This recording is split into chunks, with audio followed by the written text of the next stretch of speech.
se faire demander. L'ensemble Port-Bouët, Port, aéroport d'Abidjan et Lomo Nord soient transformés en camps multinational de mise en condition opérationnelle des contingents qui vont participer à des...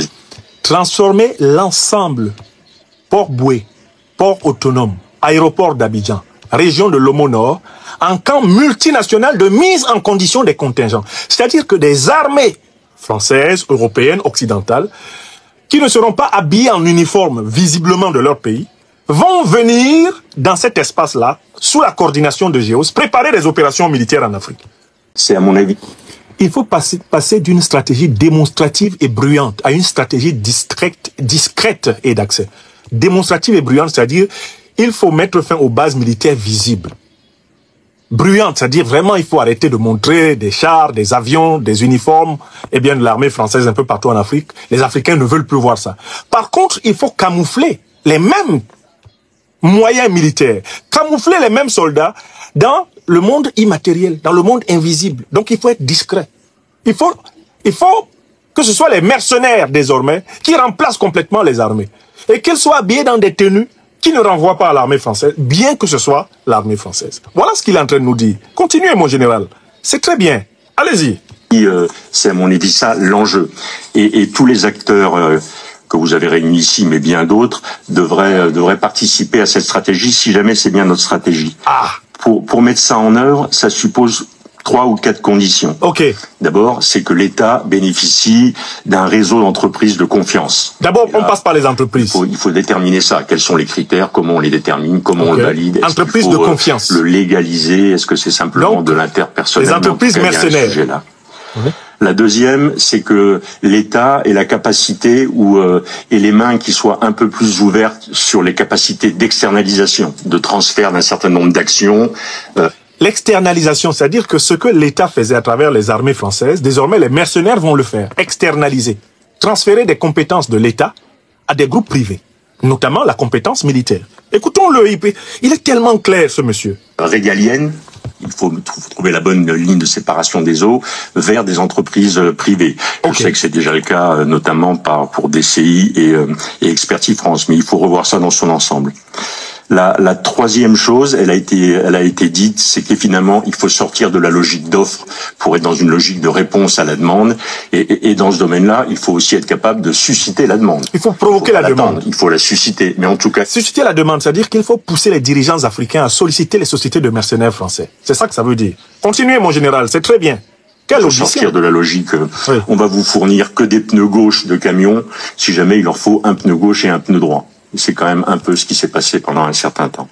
Et puis enfin, et c'est aussi une des conclusions qui a été évoquée, il nous faut avoir une structure qui soit une structure capable d'intégrer de nombreuses capacités. Je pense que un des sujets de l'influence... Écoutez bien là, ça va être le moment capital où il va dire à quoi doit servir le port d'Abidjan, l'aéroport d'Abidjan et la zone de Lomo Nord.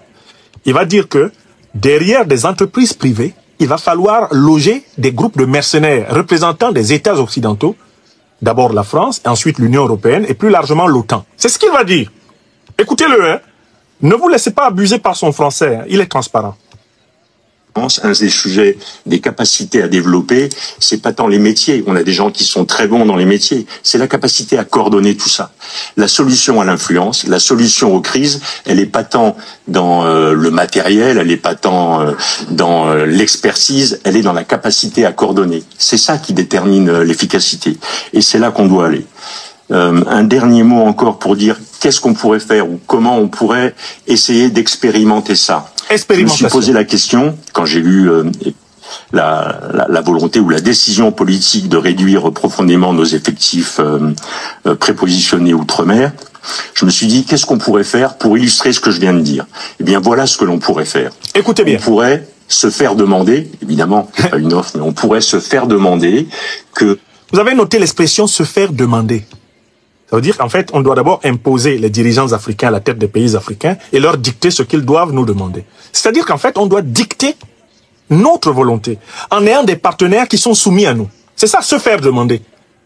Comme je suis ton patron, je te dis, fais semblant de me demander quelque chose. En fait, c'est un ordre que je t'ai donné. Voilà la méthode préconisée par le général Didier Castres. Voilà la nouvelle coopération, la prétendue nouvelle coopération qu'il théorise. L'ensemble Port-Bouët, port, aéroport d'Abidjan et Lomo Nord soient transformés en camps multinational de mise en condition opérationnelle des contingents qui vont participer à des... Transformer l'ensemble Port-Bouët, port autonome, aéroport d'Abidjan, région de Lomo Nord, en camp multinational de mise en condition des contingents. C'est-à-dire que des armées françaises, européennes, occidentales, qui ne seront pas habillées en uniforme visiblement de leur pays, vont venir dans cet espace-là, sous la coordination de GEOS, préparer des opérations militaires en Afrique. Mais des opérations militaires incognito, qui ne seront pas sous le drapeau de quelqu'un.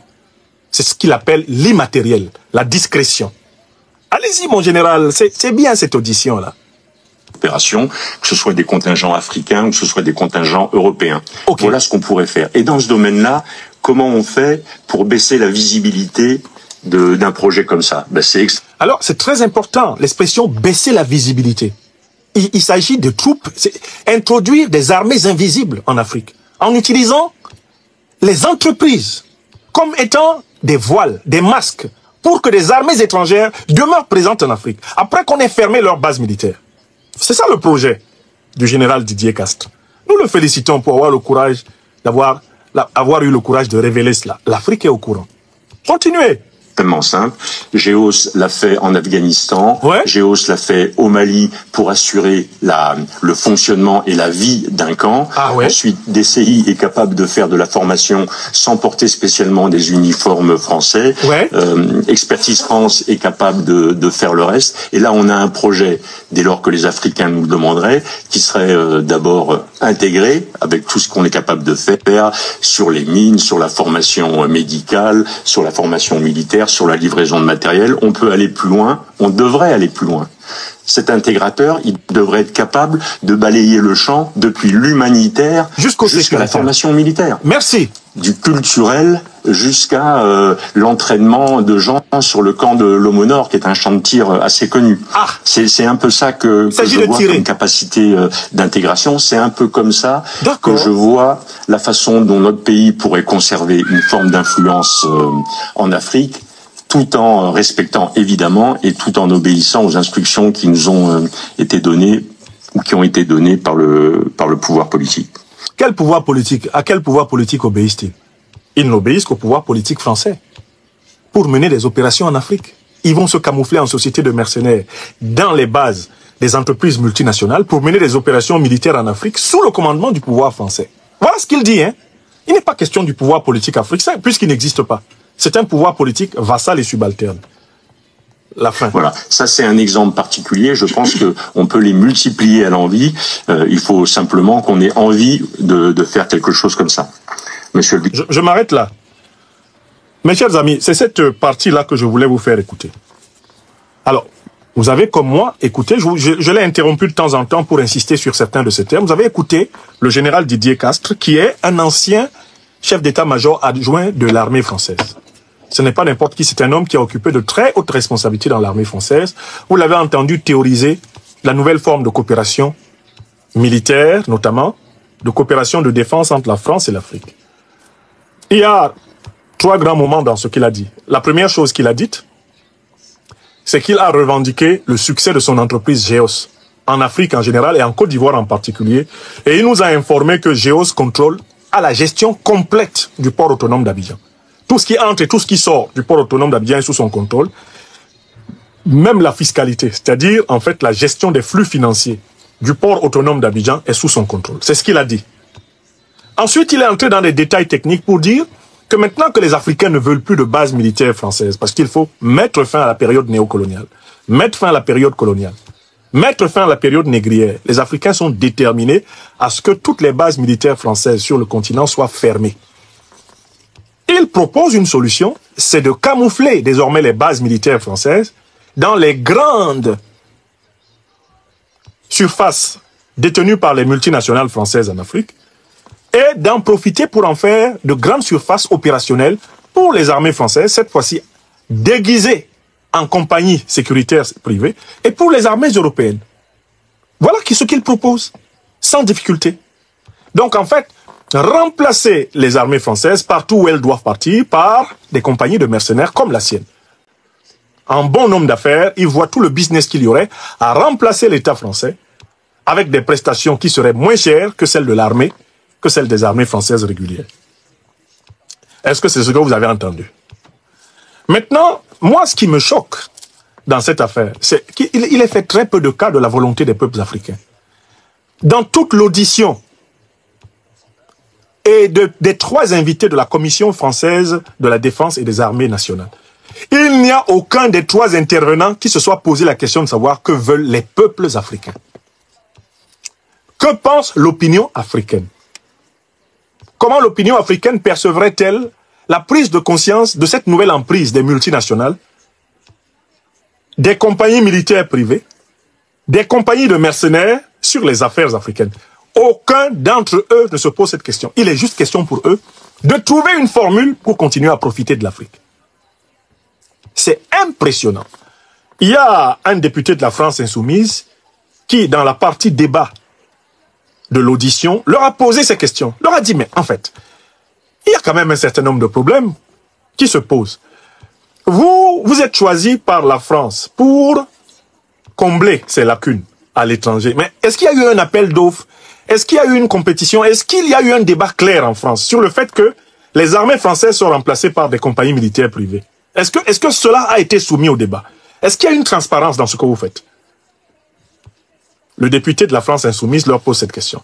Il leur dit ensuite, mais à qui ça bénéficie? On voit que l'État français a un peu plus de 50% dans telle ou telle entreprise, mais les 50 autres %, qui les empoche? Est-ce que c'est normal que la France permette à des particuliers de s'enrichir sur ses affaires militaires? Il pose cette question. Je vous rappelle que le général Cast va prendre la parole pour dire qu'il ne répond pas à cette question. Qu'il est hors de question qu'il réponde à cette question, qu'il n'est pas venu à la commission pour ça. Il n'est pas venu parler des intérêts. Il n'est pas venu parler des profits. Il va refuser de répondre aux députés de la France insoumise.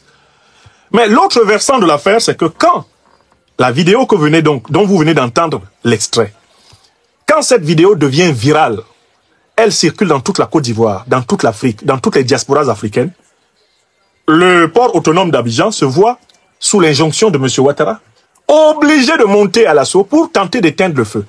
Et que fait le port autonome d'Abidjan? Il a publié le communiqué dont j'ai retrouvé ici sur le journal L'Infodrome, eh bien, une version.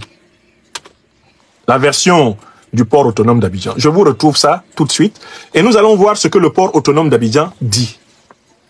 Par rapport à ce que le général Didier Castres, ex-chef d'état-major adjoint de l'armée française, président directeur général de GEOS a dit, par rapport à ce qu'il dit. Que dit la direction du port autonome d'Abidjan dans son communiqué du 29 juin 2024? Je vais tout de suite sur ce communiqué qui a été publié sur le site L'Infodrome, pour qu'ensemble nous lisions ce qu'ils disent. Quelle est l'explication qu'on vient nous donner de tout ça? C'est juste incroyable. Je dis bien incroyable. C'est juste incroyable. Ça aussi, je l'ai publié. Alors, port autonome, GEOS, Abidjan. Alors, le 11 avril 2024, Africa Intelligence déjà nous informait, moi j'avais souligné cela, que le français GEOS est le nouveau gardien du port d'Abidjan. Le 11 avril 2024, on avait déjà cette info, on n'a pas fait attention. Mais regardons la communication du port autonome. Déclaration du président du groupe GEOS sur le port autonome d'Abidjan. Le port autonome réagit et apporte des démentis. Citation. Le port autonome d'Abidjan a récemment réagi aux déclarations du général Didier Castres, président du groupe GEOS, concernant leur gestion du port. Après la crise post-électorale 2012, le port autonome devait effectuer d'importants investissements pour maintenir sa certification aux standards internationaux du code ISPS, International Ships and Port Security Code. Ne pouvant financer ces investissements sur fonds propres, le port autonome d'Abidjan a signé en 2012 une convention avec la société Port Sécurité pour financer, réaliser et exploiter le système de sûreté du port. Cette convention couvrait plusieurs aspects. Modernisation des guérites, sécurisation des clôtures, contrôle des accès, surveillance des zones stratégiques et de la rade extérieure et installation de systèmes de vidéosurveillance et de communication dédiés à la sécurité. Ces mesures visaient à sortir le port de la liste noire des ports peu sûrs, objectif qui a été atteint. En échange, Poste Sécurité percevait une redevance de sûreté. Cependant, Poste Sécurité n'a pas pu se conformer aux nouvelles réglementations sur les partenariats publics-privés, ce qui a conduit à la rupture du contrat. Je m'arrête d'abord là. Vous reconnaissez que le port autonome d'Abidjan, depuis 2012, n'est pas géré par les Ivoiriens, il n'est pas sécurisé par les Ivoiriens, il était sous la responsabilité de la société Port Sécurité. Ça c'est grave déjà. Un pays dont M. Ouattara nous dit qu'il a été projeté dans l'émergence est incapable de gérer un port et de le mettre aux normes internationales. Et on prétend ne pas avoir en Côte d'Ivoire les capitaux pour gérer correctement le port principal du pays. C'est juste incroyable. Cependant, Port Sécurité n'a pas pu se conformer aux nouvelles réglementations, ce qui a conduit à la rupture du contrat. Après des négociations, une nouvelle convention a été signée le 19 décembre 2023 avec Ivoire Sûreté Portière, UST, représentant du groupe GEOS en Côte d'Ivoire. Ça a été signé quand? Le 19 décembre 2023. On est passé de la soumission au gardiennage de Port Sécurité à la soumission au gardiennage de GEOS. C'est-à-dire on est passé d'une dépendance à une autre. Cette convention approuvée par décret en Conseil des ministres le 22 mai. Donc Ouattara a approuvé ça. Ouattara a livré le port autonome d'Abidjan par décret du Conseil des ministres avec Mambé Begré. Ils ont livré le port d'Abidjan à GEOS. Cette convention, approuvée par décret en Conseil des ministres le 22 mai 2024, couvre les mêmes objectifs que l'accord précédent. C'est-à-dire qu'on place le port autonome d'Abidjan sous le commandement sécuritaire de GEOS, exactement comme il était sous le commandement sécuritaire de, comment il s'appelle, Société Port Sécurité. Oui ou non? On continue. Le PAA, alors, le 7 février 2024, le général Didier Castres a affirmé lors d'une audition devant la commission de la défense de l'Assemblée nationale française que GEOS gérait entièrement le port d'Abidjan, y compris la sécurité, le contrôle des flux et la perception des taxes. Le port autonome d'Abidjan a exprimé son indignation face à ces propos, les qualifiant de fausses et trompeuses. Je dis, mais qu'est-ce qu'il y a de faux et de trompeur dans ce que le général a dit? Le général a dit qu'il s'occupe de la gestion de la sécurisation, la gestion de tout ce qui entre, de tout ce qui sort du port d'Abidjan. Mais c'est ce que faisait Port Sécurité et c'est exactement ce que fait maintenant GEOS. En quoi il a menti? Je vous pose la question, en quoi a-t-il menti? En quoi le général Didier Castres a-t-il menti? Ce qu'il dit là, c'est ce qui a été signé d'abord à l'origine avec Port Sécurité, Ivoire Sûreté Portière, et c'est ce qui a été re-signé avec GEOS. Ce sont eux qui gèrent l'aéroport et même l'information stratégique du 11 avril 2024. La lettre du continent paraissant à Paris a confirmé que GEOS était maintenant le gardien du port autonome d'Abidjan. C'est-à-dire l'autorité sécuritaire principale du port dans un pays en plein 21e siècle en Afrique. C'est une société militaire privée, une société de mercenaires occidentaux. Et puis il continue. Selon la convention du 19 décembre, Ivoire Sécurité est chargé de financer, réhabiliter et moderniser le système de sûreté du port, entretenir les installations et assurer la maintenance, exploiter les activités concédées et gérer les ressources humaines nécessaires. Je dis, qu'est-ce qu'il y a de différent? Ça c'est le communiqué du port autonome d'Abidjan qui dit ce que GEOS doit faire. Mais c'est de ça que parlait le général Didier Castres. C'est de cela qu'il parlait justement. Il n'a pas menti le 7 février. Il a dit ce qu'il fait. Regardez ce que le port autonome d'Abidjan reconnaît que GEOS fait. Je recommence la liste. Financer. Financer. La Côte d'Ivoire n'a pas de l'argent pour financer le fonctionnement de son port. Alors qu'on nous dit qu'on a des budgets extraordinaires, qu'on a des entrées de devises, qu'on a une douane formidable. Réhabiliter. Il n'y a pas de compagnie ivoirienne capable de réhabiliter. Moderniser le système de sûreté du port. Les Ivoiriens n'ont toujours pas une compagnie capable de le faire. Entretenir les installations et assurer la maintenance. Il n'y a toujours pas en Côte d'Ivoire des entreprises capables de le faire. Exploiter les activités concédées et gérer les ressources humaines nécessaires. Mais c'est de cela que parlait le général Castres. Le port autonome révèle même que, en fait, GEOS contrôle davantage que ce que le général Castres nous a dit. Le général Castres a coupé courrier, a dit nous avons la gestion complète. Gestion complète. Et d'ajouter, La sécurité générale du port reste sous la responsabilité des services de l'État, notamment le commissariat spécial du port d'Abidjan et la gendarmerie nationale. C'est n'importe quoi. Vous ne pouvez pas d'un côté avoir signé une convention pour confier tout cela à GEOS. Comme avant, vous l'aviez confié précisément à la société partenariat, comment elle s'appelle? La société Port Sécurité, et venir dire que vous contrôlez. Comment peut-on prétendre que la police et la gendarmerie ivoirienne contrôlent ce qu'elles ne contrôlent pas? Contrôlent ce qu'on a donné par convention à GEOS. Selon la convention donc, alors par conséquent, qu'est-ce qu'il ajoute? Le PAA a protesté officiellement auprès de la filiale locale de GEOS et a informé le ministère des Transports de la situation. L'autorité portuaire rassure les Ivoiriens et l'opinion publique que 1. Le port fonctionne selon les procédures normales des ports modernes, avec des redevances définies par les services compétents de l'État. Mais c'est pas vous qui surveillez l'encaissement et le décaissement de ces redevances, c'est pas vous, c'est GEOS. Deuxièmement, le contrôle des flux de marchandises est de la compétence exclusive des douanes ivoiriennes. Non, mais GEOS contrôle les douanes. C'est ce que le général a dit. Il n'a pas dit que les douanes ne sont pas là. Il a dit que lui, avec GEOS, il contrôle les douanes ivoiriennes. Que tout ce qui entre vers la douane et tout ce qui sort de la douane, lui, il a un œil dessus. C'est ce qu'il a dit. Il n'a pas dit qu'il n'y avait pas de douane. Hein. Il n'a pas menti, Didier Castres. Troisième chose, les titres d'accès à la zone sous douane sont délivrés par le port autonome d'Abidjan. Ces titres sont surveillés par GEOS. GEOS n'a pas dit que la douane ne donne pas des titres d'accès. Mais GEOS dit, c'est GEOS qui surveille celui qui a le titre d'accès et celui qui l'a pas. Là encore, il n'y a pas de contradiction entre les affirmations du général Castres et ce que vous nous dites. Quatrième point. Le contrôle des accès à la zone sous douane est assuré par la capitainerie de port avec l'assistance technique de ISP, c'est-à-dire GEOS. Astafroula. Mais c'est pas ce qu'on était en train de dire. C'est-à-dire que même la capitainerie du port travaille sous la surveillance de GEOS. C'est ce que le général Didier Castres a dit. Ils sont patrons dans tout sur le port autonome d'Abidjan. C'est ce qu'il a dit et c'est ce que vous confirmez. Et ils osent conclure.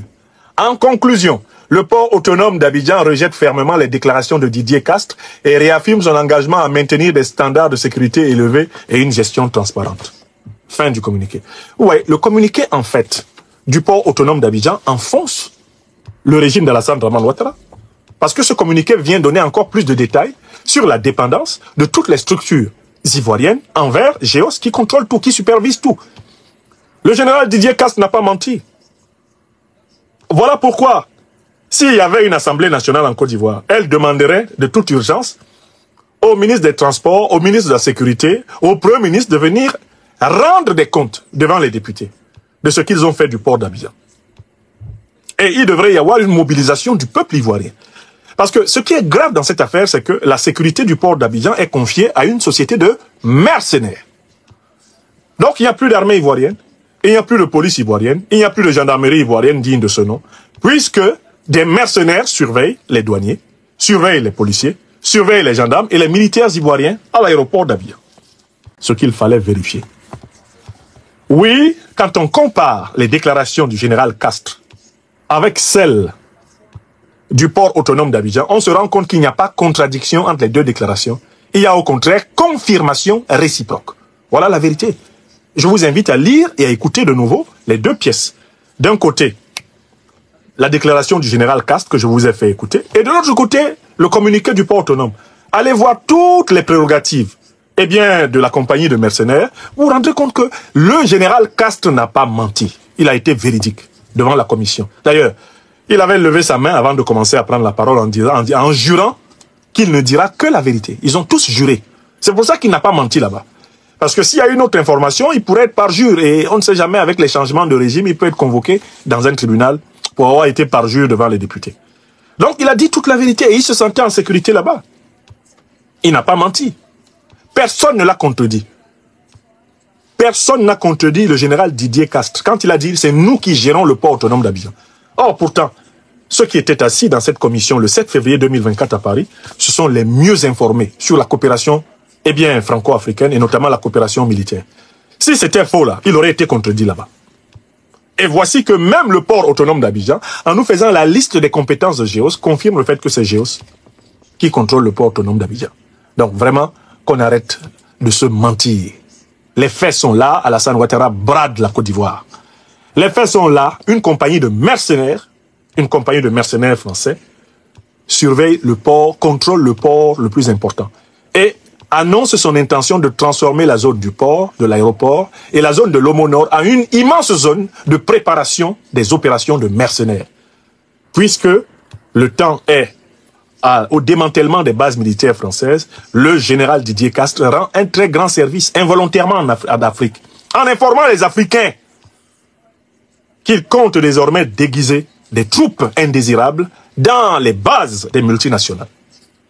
À bon entendeur, salut. Vous qui êtes à Dakar et qui avez tendance à caresser les nouveaux dirigeants sénégalais dans le sens du poil, prévenez-les que ceux qui vont quitter la base sont supposés aller rejoindre l'entreprise. Sous couvert de travailler pour une société militaire privée, ils veulent réinstaller les bases militaires sur le sol africain. C'est ce modèle que le général Didier Castres a évoqué, informant ainsi involontairement toute l'Afrique du nouveau plan. Et il fallait donc qu'on en parle, parce que quand on n'en parle pas, on devient complice de choses très graves qui se profilent à l'horizon. Chers téléspectateurs, vous avez été les témoins privilégiés de cette analyse politique profonde et inspirante avec le Dr Franklin Nyamsi. Maintenant, c'est à vous. Réagissez en commentaire, partagez vos réflexions et vos idées. Si cette vidéo vous a éclairé, n'hésitez pas à l'aimer et à la partager avec vos amis. Ensemble, nous construisons l'Afrique de demain. Restez connectés sur Afrique Diverse TV pour encore plus d'informations et de débats passionnants. À très bientôt.